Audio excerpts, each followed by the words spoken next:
Our listeners get 10% off their first month at betterhelp.com/Theo. That's betterhelp.com/THEO. Thank you so much, man. This is so fun. It is fun. It is fun. I'm having the best time. Yeah, It was I great. appreciate that. Let's look at a little bit of the minutia. So just to get into a little bit of the storytelling, to add some like blush to the cheeks of this conversation. What about Paul Revere's ride? What was real about that? Was he just a loudmouth? Some people said it was autism. He got a hold of a horse and some booze. There's a lot of rumors going on out there. Right. Some of that's TikTok, but still. Yeah, well, so let me dispel the most important thing, which is he did not say the British are coming, the British are coming. He didn't. He didn't say the redcoats are coming or the redcoats are coming.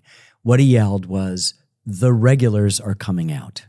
The regulars are coming out, meaning the regular British army that has been stationed in Boston for whatever it is, almost 2 years, are coming out. And so he is a patriot. He's a silversmith and an engraver, and he's made an engraving of the 1770 event in March called the Boston Massacre. He calls it the Bloody Massacre. We end up calling it the Boston Massacre, when some of these occupying a standing army, I mean, this is the big deal, right? You didn't send an army to a place unless you were protecting them. You didn't send an army there to police the population. That's not what free people have, right? Is the army in your midst. So the British Army is in the colonies. Boston, because there's so much. Only in Boston or in all the colonies? They've got a presence to protect the stuff, but they are in Boston particularly to try to put down the resistance to their taxes, the resistance to that. So the people realize that the military is there kind of against them. Uh-huh. And that's kind of what we have a lot going on right now. So hypothetically, a lot. I had a premiere of the film at the Telluride Film Festival, episode 1. Telluride, beautiful over there, gorgeous, and we go every year, even whether we have a film or not. Anyway, so they were doing it, and when they got to the point when General Gage imported these number of ships from Halifax, Nova Scotia, to go to occupy Boston, not to protect it but to police it, and then you hear the voices from the past saying, "A standing army in peacetime. This is horrible," like that.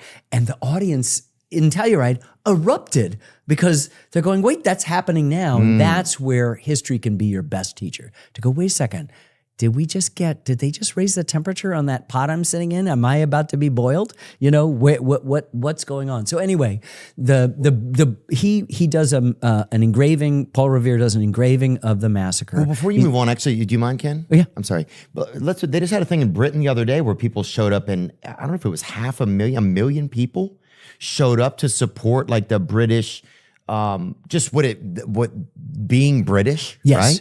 And so like, I'm not sure exactly what they're doing, but this is just incredible.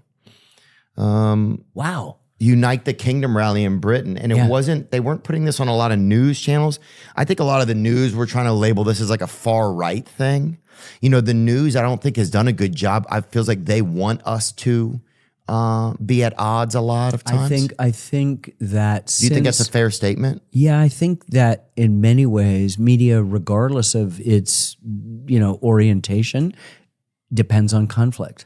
And that we spend a lot of time, that's the essence of a story, is we think conflict rather than, it's so funny. You get involved. Look at this. This is just incredible. It's just street after street. You get involved in a war, and then after the war, you get involved in negotiations, and you just wonder. We were making our film on Vietnam, and we were introducing a Marine who just did some amazing thing, got a chest full of medals, just, almost the Congressional Medal of Honor, just amazing stuff for his action. We kept pressing him, wanting to hear the stuff. And he finally looked up and he said, "It's the history of the world," meaning warfare. It's what we do. And you would think that at some point we get to a place, all of our religious teachings, all of them, are just big tributaries flowing into the same sea. Do unto others as you would have others do unto you. That we would just jump from the argument to the negotiation and the solution, rather than but we seem to have, and I'm guilty of focusing, as you know, I tell other things, but you know, history of country music, history of jazz music, baseball, all